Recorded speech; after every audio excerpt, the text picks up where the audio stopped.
अस्सलाम वालेकुम स्टूडेंट्स, क्या हाल चाल है। अच्छा जी। आज के इस लेक्चर में एक बड़ा ही प्रोसेस कॉस्टिंग का कह लें, कंफ्यूजिंग और मुश्किल कह लें कि सवाल एक है। क्वेश्चन नंबर 5 है स्प्रिंग 2020 का, ये डिस्कस करते हैं। अच्छा सवाल है और इससे आपकी अच्छी प्रैक्टिस हो जाएगी। चलें जी, डिस्कशन को स्टार्ट करते हैं। सवाल कहता है cents limited produces 3 joint products. Joint products वो प्रोडक्ट्स होते हैं जो एक साथ बन रहे होते हैं। P q and r. Raw material is added at the beginning of process number 1। Process number 1 के स्टार्ट में मटेरियल ऐड किया जाता है। On completion of process 1 these 3 products are split in the ratio 50:30:20। Process 1 से जब ये चीज़ें निकलती हैं तो इस रेशियो में बनती हैं। Joint cost incurred in process number 1 are apportioned on the basis of net realizable value of the 3 products at split off point। यानी कि जॉइंट कॉस्ट को बांटने के लिए NRV मेथड यूज़ किया जा रहा है और नेट रियलाइजेबल वैल्यू मेथड में हम जो है वो सेल्स रेवेन्यू में से फर्दर प्रोसेसिंग कॉस्ट माइनस कर कर और जो वैल्यूज़ आती थी उसके रेशियो में अपनी जॉइंट कॉस्ट को बांटते थे। Products P and Q R sold in the same state. इसका मतलब प्रोडक्ट्स पी और क्यू प्रोसेस 1 के बाद तैयार होकर फिनिश गुड्स बन जाते हैं और बिक जाते हैं। Whereas product R is further processed in process number 2 before being sold in the market। R की further processing होती है। A byproduct TS is also produced in process number 2। और एक बाई प्रोडक्ट भी बनकर आता है। बाई प्रोडक्ट वो प्रोडक्ट होता है जो मेरे मेन प्रोडक्ट के साथ साथ बनकर आ जाए। Following information relating to the two processes available for the month of Feb: raw material, direct labour और प्रोडक्शन की ओवरहेड्स की वैल्यू। एडिशनल इन्फॉर्मेशन में है आपके पास loss of 7% is considered normal in process number 1। Details of opening and closing stocks, estimated cost to sell and selling prices are given as under. मजीद कुछ इन्फॉर्मेशन आपको दी हुई है, सेलिंग प्राइसेस दी हुई हैं, कॉस्ट टू सेल दी हुई है, ओपनिंग स्टॉक दिया हुआ है, क्लोजिंग स्टॉक दिया हुआ है, सारी चीज़ें दी हुई हैं। 3 में लिखते हैं values of opening and closing stocks of product r comprised of cost of both processes. अच्छा, ओपनिंग और क्लोजिंग स्टॉक की जो आपके पास वैल्यू दी हुई है उसमें जो है वो सारी कॉस्ट शामिल है। Value of opening stock of product r is 5.85 million. In process number 2, 7,450 kg of TS was produced and sold at rupees 175। Sir ये क्या था? ये हमारा बाई प्रोडक्ट था। Proceeds from sale of TS are adjusted against cost of process number 2। Process number 2 की cost पे इसको adjust किया जाएगा, यानी कि माइनस किया जाएगा। Selling and administration costs are charged to P, Q and R at 12% of sales revenue। FIFO method is used for inventory valuation। First in first out method use किया जाता है इन्वेंट्री की वैल्यू निकालने के लिए। Prepare product wise income statement for the month of Feb 2022। 15 marks का सवाल है। अच्छा सवाल है, अच्छा सवाल है, अच्छा सवाल है और इससे आपकी बड़ी अच्छी प्रैक्टिस हो सकती है। देखिए, सबसे पहले तो कहानी को समराइज करते हैं। कहानी कुछ यूँ है कि पहले होगा प्रोसेस 1। प्रोसेस 1 में बनकर आएगा पी, क्यू एंड आर। अच्छा, पी और क्यू जो है वो फिनिश गुड्स में चले जाएंगे, वो बिकने को तैयार हैं। ये याद रखिएगा कि ये पी एंड क्यू जो है ना, ये बन गए फिनिश गुड्स। ठीक है। अच्छा, प्रोसेस नंबर 2 में सिर्फ और सिर्फ क्या जाएगा? आर जाएगा। अच्छा, प्रोसेस 2 में आर जाएगा लेकिन बाहर क्या आएगा? एक तो आर प्रोसेस होकर आएगा एंड टी एस जो कि एक बाई प्रोडक्ट है। ये कहानी चल रही है। ठीक है, तो चलें कुछ वर्किंग स्टार्ट करते हैं। सबसे पहले ये देख लेते हैं कि भाई जो हमारा प्रोसेस नंबर 1 है उसकी इनपुट आउटपुट क्वांटिटी क्या है। ये एक आपकी वर्किंग हो सकती है। देखिए, सवाल ये कहता है कि जो लॉस होगा ना वो इनपुट का 7% होगा। तो हम यहाँ पर एक वर्किंग करते हैं। सबसे पहले लिखते हैं इनपुट। सर इनपुट क्या होगा? इनपुट होगा आपका 744,000। ठीक है, ये आपका इनपुट होगा। एग्रीड। इनपुट आपका होगा 744,000। अच्छा, नॉर्मल लॉस क्या होगा? सर नॉर्मल लॉस होगा 7%, तो इसका मतलब इसका 7% ज़ाया हो जाएगा। तो आउटपुट क्या होगा? आउटपुट जो होगा वो होगा 744,000 माइनस 52,52080। 691920, ये आपका टोटल आउटपुट है प्रोसेस नंबर 1 से जो निकला है। इसमें P है, Q है और R है। तो ये मैंने एक वर्किंग कर ली कि भाई इनपुट कितना, उसमें से लॉसेस हटा दो तो आउटपुट। सिंपल सी वर्किंग कर ली मैंने कि इनपुट आउटपुट लॉसेस की क्या वर्किंग होगी। अच्छा, आप देखें हमारे 3 प्रोडक्ट्स हैं, P है, Q है और R है, ठीक है ना। हमें टोटल मालूम है, इनका टोटल 691920 है। सवाल में ये लिखा हुआ था कि आउटपुट का 50% P होगा, तो ये 50% ले लेते हैं। सवाल ने ये कहा था कि जो आउटपुट है उसका 30% Q होगा, 30% ले लेते हैं। और सवाल ये कहा था जो आउटपुट होगा उसका 20% R होगा, तो 20% ले लेते हैं। एग्रीड। ये हमने क्या किया सर, ये हमने जो है वो जो प्रोडक्शन है ना, जो प्रोडक्शन है, प्रोडक्शन वो निकाल ली, ठीक है। अच्छा, अब प्रोडक्शन तो सर आपने निकाल ली।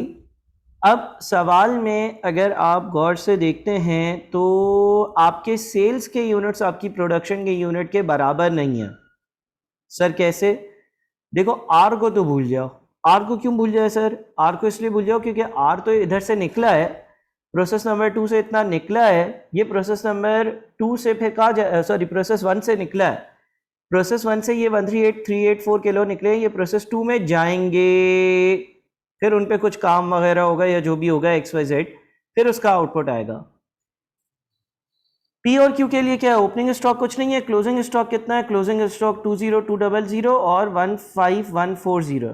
तो जो हमारे यूनिट सोल्ड होंगे, जो हमने यूनिट्स बेचे होंगे, हमने P के कितने यूनिट्स बेचे होंगे? इतने बनाए और इतने क्लोजिंग स्टॉक पे तो बचे हुए बेचे होंगे।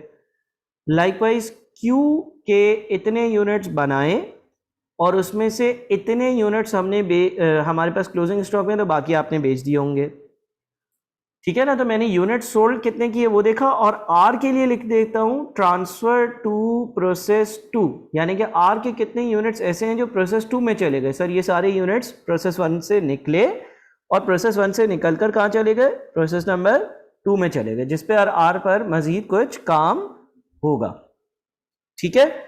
तो आई होप कि ये वाली आप लोगों को बात समझ में आ गई। अच्छा सर, आर के भी यूनिट्स की आप वर्किंग कर दो ना, ठीक है। आर के यूनिट्स की भी वर्किंग कर देते हैं। देखिए, ये तो मैं with respect to process number 1 working कर रहा हूँ ना, ये प्रोसेस 1 के हिसाब से वर्किंग कर रहा हूँ। प्रोसेस 2 में क्या हुआ होगा? अच्छा, प्रोसेस 2 में क्या हुआ होगा ये देखते हैं। जब हम प्रोसेस 2 की बात करते हैं और क्वांटिटी शेड्यूल बनाते हैं, तो प्रोसेस 2 का अपना एक ओपनिंग WIP है, ठीक है। ओपनिंग WIP कितना छोटा सा, इसका T अकाउंट बना लेते हैं। एक काम करते हैं, प्रोसेस नंबर 2 जो है ना, इसका छोटू सा T अकाउंट यूनिट्स के लिए बना लेते हैं। Opening WIP 7800। डन है सर, ये समझ में आ गया।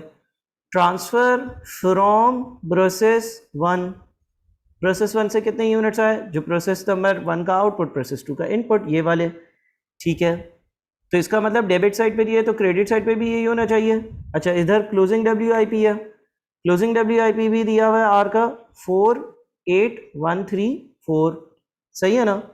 तो इसका मतलब ये हो गया कि बाकी क्या होगा? बाकी आर होगा या फिर TS होगा। कैसे सर? सवाल में लिखा हुआ है पॉइंट नंबर 4 में, इन process number 2 7450 kg of TS was produced, तो TS भी होगा। अच्छा, TS भी होगा, कितना होगा? 7450। तो इसका मतलब आर कितना होगा? आप opening WIP plus transfer from process number 1 minus TS minus closing WIP, 90,600 जो है वो आर होगा, जो आपने आगे बेचा होगा। आर की वर्किंग सेपरेटली इसलिए करी क्योंकि आर के जो यूनिट्स हैं वो प्रोसेस 1 से निकलकर प्रोसेस नंबर 2 में जाएंगे। प्रोसेस नंबर 2 में पहले ही ओपनिंग WIP दिया हुआ है, क्लोजिंग WIP दिया हुआ है, यानी कि कुछ चीज़ें बन रही थी, कुछ चीज़ें बनी नहीं हैं, और कुछ TS भी दिया हुआ है जो कि बाई प्रोडक्ट है, तो बच गया ये, ठीक है जनाब। अच्छा, अब प्रोसेस नंबर 1 की टोटल कॉस्ट की बात करते हैं। सर प्रोसेस नंबर 1 की टोटल कॉस्ट कितनी है? प्रोसेस नंबर 1 की टोटल कॉस्ट जो है उसको क्यों कैलकुलेट करना है? इसलिए क्योंकि उसको P में, Q में और R में बांटना है। तो हम ये देखते हैं कि हमारी जो टोटल कॉस्ट है ना, टोटल कॉस्ट है वो कितनी है प्रोसेस नंबर 1 की। प्रोसेस नंबर 1 में आपने जो टोटल कॉस्ट इनकर करी है, प्रोसेस 1 की टोटल कॉस्ट, उसमें आपके पास मटेरियल है, उसमें आपके पास लेबर है, उसमें आपके पास ओवरहेड्स है। डन है, बिल्कुल यही है, ओवरहेड्स। अच्छा जी, मटेरियल जो है वो कितना है, मटेरियल जो है वो 411 का 1 किलो और 744,000 किलोज है, ठीक है, 305784000। अच्छा, लेबर 201 घंटे के और 611568 घंटे हैं, तो ये 122313600 का हो गया। अच्छा, प्रोडक्शन ओवरहेड्स कितने हैं, 91456,000, तो ये प्रोडक्शन ओवरहेड्स का खर्चा हो गया। अच्छा, तो टोटल खर्चा कितना हो गया, जो आपका अल्लाह भला करे टोटल खर्चा हो गया ना, टोटल ये टोटल खर्चा हो गया 519,553,600 का, 519,553,600 का टोटल खर्चा हो गया प्रोसेस नंबर 1 का। इस खर्चे को आपने बांटना है पी में, क्यू में और आर में एनआरवी की बेसिस पर। एनआरवी की बेसिस का मतलब है नेट रियलाइजेबल वैल्यू की बेसिस पर। अब पी और क्यू की एनआरवी तो बड़े सिंपल तरीके से आ जाएगी, क्योंकि हम एनआरवी कैसे निकालते हैं, हम प्रोसेस कॉस्टिंग में एनआरवी निकालने के लिए सेलिंग प्राइस में से माइनस कर देते हैं फर्दर प्रोसेसिंग की कॉस्ट, करेक्ट, ठीक है, या कॉस्ट टू सेल। तो पी और क्यू की तो एनआरवी निकालना बड़ा आसान है, मसला होगा आर की एनआरवी निकालने में। तो मैं एक काम करता हूँ, एनआरवी की भी एक वर्किंग करता हूँ छोटू सी, और मैं यहाँ पे लिखता हूँ पी, यहाँ पे लिखता हूँ क्यू, यहाँ पे लिखता हूँ आर, ठीक है ना, और मैं यहाँ पे लिखता हूँ सेलिंग प्राइस, और मैं यहाँ पे लिखता हूँ फर्दर प्रोसेसिंग कॉस्ट, ठीक है। अच्छा, पी की सेलिंग प्राइस कितनी है सर, सवाल में 1045 दी हुई है, क्यू की कितनी है 960 दी हुई है, और आर की कितनी दी हुई है 1021 दी हुई है, डन है। सर फर्दर प्रोसेसिंग कॉस्ट कितनी दी हुई है, पी की 15 दी हुई है, क्यू की 10 दी हुई है। अच्छा, आर के लिए ये 12 तो होगी, 12 तो होगी, 12 तो होगी, लेकिन कुछ और भी होगी। सर कुछ और कैसे होगी, इसलिए क्योंकि उसको फर्दर आपने प्रोसेस किया ना, एक और जगह पर भी वो गया, वहाँ से वो बना, वो प्रोड्यूस हुआ, उसकी प्रोडक्शन हुई, तो उसकी भी तो कुछ कॉस्ट होगी। हाँ सर बिल्कुल होगी। इसका मतलब मुझे प्रोसेस नंबर 2 का अब कॉस्ट वाला पोर्शन भी बनाना पड़ेगा टी अकाउंट का। वैसे हम लोग प्रोसेस कॉस्टिंग में यूनिट्स और कॉस्ट का अकाउंट एक साथ बनाते हैं, लेकिन मैंने यहाँ पर दोनों चीज़ों को अलहदा कर दिया है। और अब मैं प्रोसेस नंबर 2 का जो हमारा आप कह लो कि क्या कहते हैं कॉस्ट वाला एरिया ना, कॉस्ट वाला एरिया, उसकी कुछ हद तक वर्किंग करता हूँ, ठीक है। जो कॉस्ट वाला एरिया है, आई रिपीट कि कुछ हद तक इसकी वर्किंग करता हूँ, क्योंकि जब तक यहाँ से मुझे मेरी कॉस्ट कुछ हद तक नहीं पता चलेंगी, फर्दर प्रोसेसिंग की कॉस्ट नहीं पता चलेंगी, तो मैं एनआरवी नहीं निकाल सकता। एनआरवी नहीं निकाल सकता तो जॉइंट कॉस्ट को नहीं बांट सकता, ठीक है, ठीक है ना। तो अगर हम कॉस्ट की बात करते हैं तो हमारे पास देखिए प्रोसेस नंबर 2 में एक लेबर की कॉस्ट है, एक प्रोडक्शन ओवरहेड्स की कॉस्ट है, ठीक है, दो तरह की कॉस्ट्स हैं।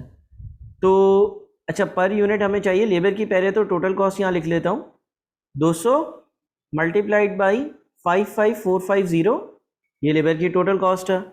अच्छा, ओवरहेड्स की टोटल कॉस्ट कितनी है, 7230,000, ये ओवरहेड्स की टोटल कॉस्ट है, ठीक है। अच्छा, यहाँ पर ये जो टीएस होगा बाई प्रोडक्ट, बाई प्रोडक्ट और नॉर्मल लॉस में बारीक सा फर्क होता है, ठीक है, वो आपको याद रखना है। बाई प्रोडक्ट का जो नेट रेवेन्यू होता है वो आप प्रोसेस कॉस्टिंग के क्रेडिट साइड पर लेकर आते हो, लिहाजा आपके पास जो बाई प्रोडक्ट के 7450 यूनिट्स थे, उसका अमाउंट बन रहा था, आप एक बाई प्रोडक्ट बेच रहे थे कितने का, 175 का, ये रेवेन्यू है ना।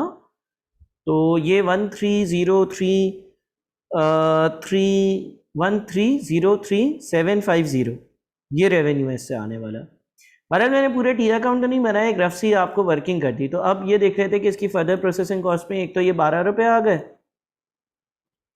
इसके बाद ये लेबर का खर्चा है, लेकिन ये सारे यूनिट्स का, तो इसको नंबर ऑफ यूनिट से डिवाइड करना होगा। अच्छा, इससे पहले एक और बात मैं क्लियर कर दूं, क्लैरिफिकेशन कर दूं। देखो आपने ये जो 138,384 यूनिट्स आ रहे हैं ना, ये 138,384 यूनिट्स यहाँ पर भी आए हैं। अच्छा, कंपनी जो मेथड यूज़ करती है, देखें सवाल में लिखा हुआ है FIFO method is use for inventory valuation, तो कंपनी ने पहले इनको कंप्लीट करा होगा और वो आर बन गए होंगे, ठीक है ना।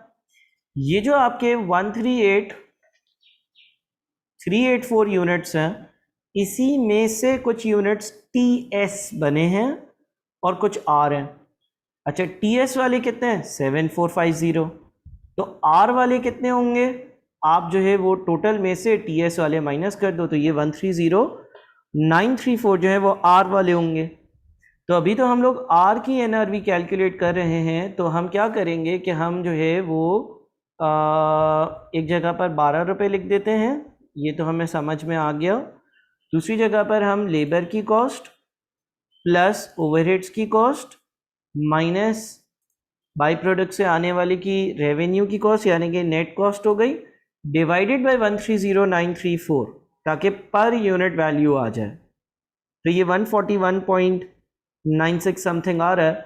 इसका मतलब अब मैं NRV निकाल सकता हूँ पर यूनिट, इसमें से इसको माइनस किया और इसी तरह से तीनों में 950 और 879। ठीक है जी। अच्छा, ये याद रहे ये पर यूनिट आई है वैल्यूज़। तो अब मैं अपनी जो प्रोसेस नंबर 1 की टोटल कॉस्ट थी उनको ब्रेक कर सकता हूँ। मेरी जो प्रोसेस 1 की टोटल कॉस्ट थी वो मैंने कहीं लिखी नहीं है, नहीं मैंने शायद, मेरे ख्याल में अभी तक प्रोसेस 1 की टोटल कॉस्ट कहीं लिखी नहीं है। बहरहाल वो जो टोटल कॉस्ट होगी वो टोटल कॉस्ट जो है वो इस हिसाब से बैठ जाएगी। अच्छा, टोटल कॉस्ट हाँ यहाँ लिखी है ना, ये रही 519,553,600। ठीक है ना।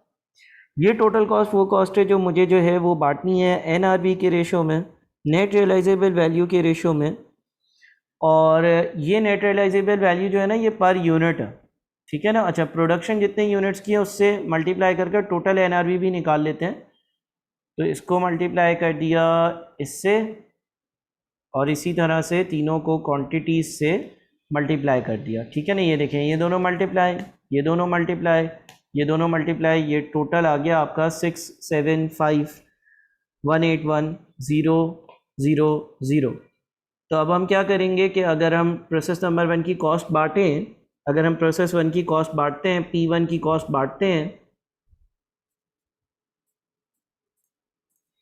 P1 कॉस्ट, तो हम क्या करेंगे भाई, total cost divided by total NRV multiplied by P की NRV। इसी तरह से total cost divided by total NRV multiplied by Q की NRV। इसी तरह से total cost divided by total NRV multiplied by R की NRV।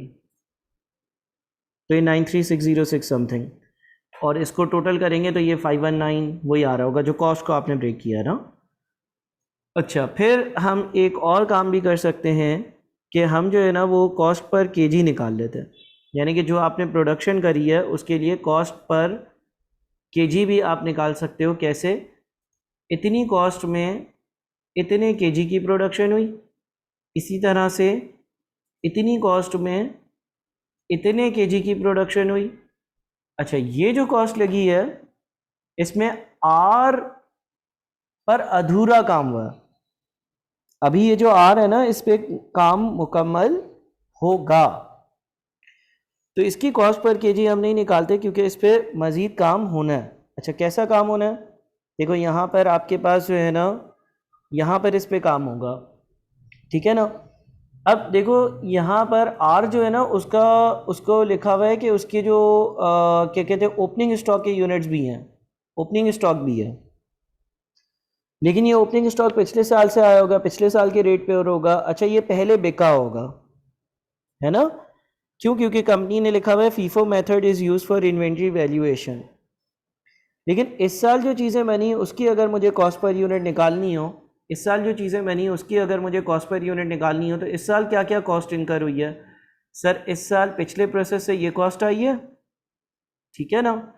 इस साल की ये लेबर की कॉस्ट है, इस साल की ये ओवरहेड्स की कॉस्ट है, और इस साल जो आपने बाई प्रोडक्ट बेचा उससे जो रेवेन्यू है वो ये है। यानी कि सर इस साल की ये 110,622, ये जो है ना 450, ये 405, ये टोटल कॉस्ट है जिसमें आपने इस साल जो नंबर ऑफ यूनिट्स बनाए हैं R के वो 130934 है। सर 138384 से क्यों नहीं डिवाइड कर रहे, क्योंकि उसमें से 7450 TS है, तो पर केजी क्या अमाउंट बना 844.87। पहले तो आप लोग ये सारी वर्किंग्स कॉपी कर लें, उसके बाद आगे बढ़िएगा, क्योंकि मुश्किल क्वेश्चन था, बहुत सारी वर्किंग्स थी, तो अब मुझे स्क्रॉल डाउन करना पड़ेगा।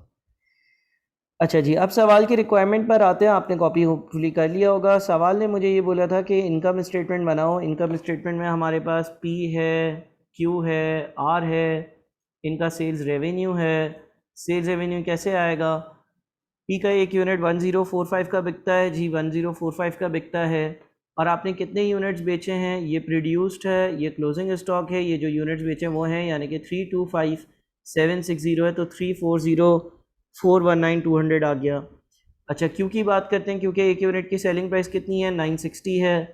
ठीक है, क्यू के कितने यूनिट्स बेचें? क्योंकि जितने यूनिट्स बेचें वो ऊपर लिखा हुआ है, हमने 192436 यूनिट्स बेचे, तो 184738560 आ गया।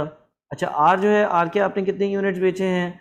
आर की जो है वो एक यूनिट की सेलिंग प्राइस जो है वो 1021 है। और आर के आपने कितने यूनिट्स बेचे हैं? आर के आपने 130934 यूनिट्स बेचे हैं, तो 133। ठीक है, एक मिनट, सेल्स की सेलिंग प्राइस कितनी है आर की? 1021 है। ठीक है,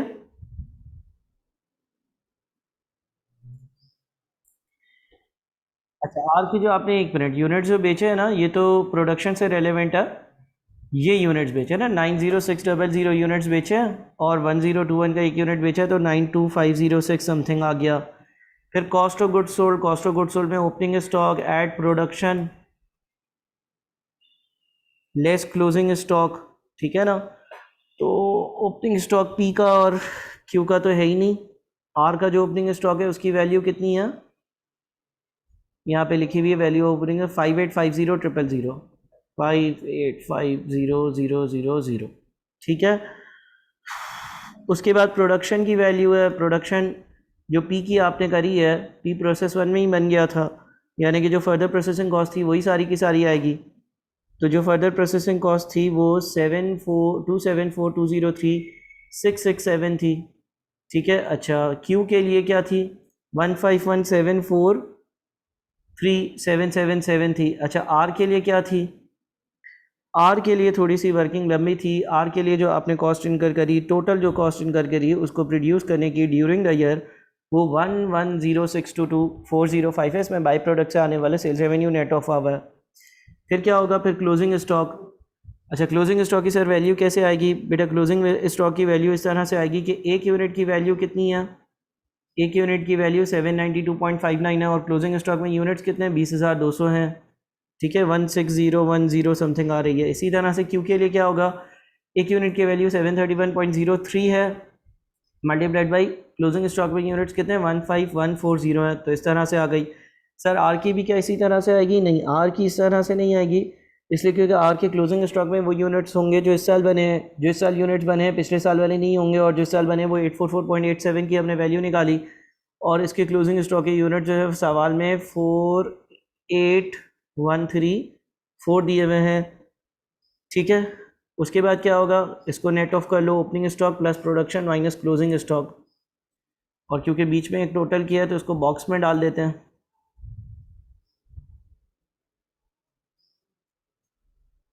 सही है ना? ये कॉस्ट ऑफ गुड्स सोल्ड आ गया। कॉस्ट ऑफ गुड्स सोल्ड के बाद क्या करेंगे? ग्रॉस प्रॉफिट कैसे आएगा?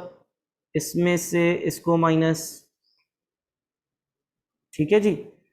अच्छा, तो इसमें से, एक मिनट, इसको चेक कर लेते हैं। ये 82 समथिंग आ रहा है, ये 44 समथिंग आ रहा है। ठीक है, अच्छा, इसके यहाँ पे मैं माइनस का साइन लगाना भूल गया, क्लोजिंग स्टॉक है ना, सही है, 16697 आ रहा है। अच्छा, फिर सेलिंग एंड एडमिन की कॉस्ट होगी। सेलिंग एंड एडमिन की कॉस्ट कितनी बोली है सवाल ने? सेल्स का 12%। तो सीधा सीधा इसको कर लो 12% से मल्टीप्लाई, हर बार यही कर लो। ठीक है ना, 12% 12% 12% ले लिया। ठीक है, और जब 12% 12% 12% ले लिया, तो फाइनली आपका नेट प्रॉफिट ग्रॉस में से सेलिंग एंड एडमिन माइनस, ठीक है, 41, 21 और 5.5 मिलियन। तो जनाब ये हुआ आपका सवाल सॉल्व। अब इसको आप आराम से कॉपी करें।